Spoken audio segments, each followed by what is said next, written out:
Did you know Thomas Edison conducted 1,000 failed experiments before he invented the light bulb? Imagine how difficult and frustrating it must have been. Experiment after experiment, experiment after experiment, constant failures. But he kept on going until he invented the light bulb. Thomas Edison struggled in school. He always had his struggles, just like some of us. But he was interested in science, and he kept on creating until he invented the light bulb.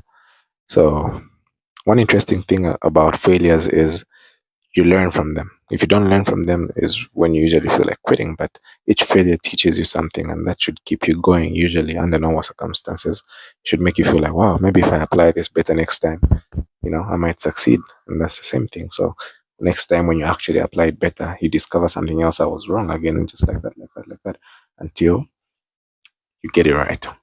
So that's about consistency. This is what the whole video is all about: consistency. Let's talk about another person. Did you know the KFC, the famous KFC, the legendary, the chicken that you like on Sunday night when watching all kinds of MTV shows? The inventor of KFC, Colonel Sanders. His recipe was rejected by over 1,000 restaurants. 1,000 restaurants said, no, we don't want your recipe. But he didn't take it personal. He kept on trying and trying and trying and trying until KFC was born. So here's another thing you should learn from that. If maybe the first 100 or one of them accepted him, I don't think KFC would be what it is today, because it changed the whole plot twist entirely.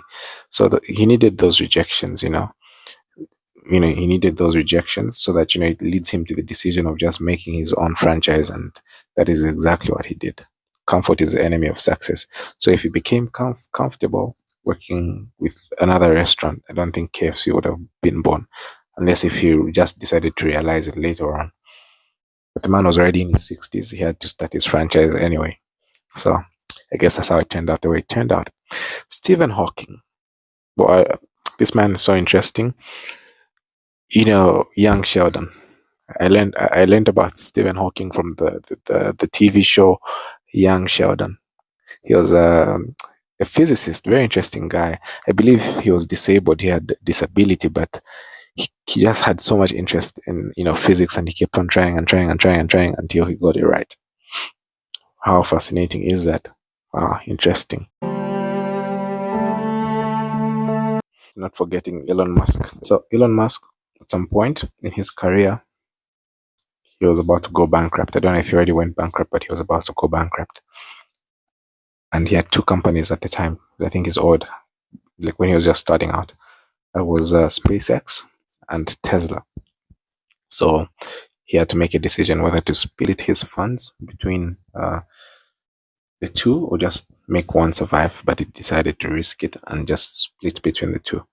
With consistency and trial and error and whatever, those companies are still alive today, and both of them are multi-billion-dollar companies. Consistency over time, he just kept on trying and trying and trying and trying until it worked out. How fantastic is that? Here's another person who almost went bankrupt. He actually went bankrupt over 7 times. Walt Disney, the legendary Walt Disney, the man behind Mickey Mouse, Disney World. Walt Disney was told he lacked imagination, but like after a lot of trials and errors and whatever, Mickey Mouse was, I think, his first success. And wow, you can imagine how the show is amazing. I watched Mickey Mouse growing up. I think my kids are also gonna watch it when I have kids. I don't know when that's gonna be, but yeah, it was very amazing. So consistency, kept on trying. You can imagine after going bankrupt 7 times, losing a lot of money, most people would just say it's done. But Walt Disney didn't do it. He didn't quit. So I'm encouraging you as well not to give up. Don't give up on your goal, on your dream. In the beginning, yes, it might not be easy, but over time, you keep getting better and better and better. You're learning from your failures and not the same person anymore. That's the whole point. If you don't learn from your failures, then it becomes a big challenge. But the failures, the lessons that you learn what should keep you motivated to keep on going and trying and trying and trying. Look, an example is me. I'm also trying this. I'm trying to make my channel successful. It's consistency over time.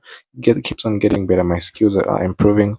Storytelling abilities. A lot of things have to start changing over time. So it's a game of consistency, and that's exactly what I'm doing. So I want to give you one last real life example. All right, stay with me.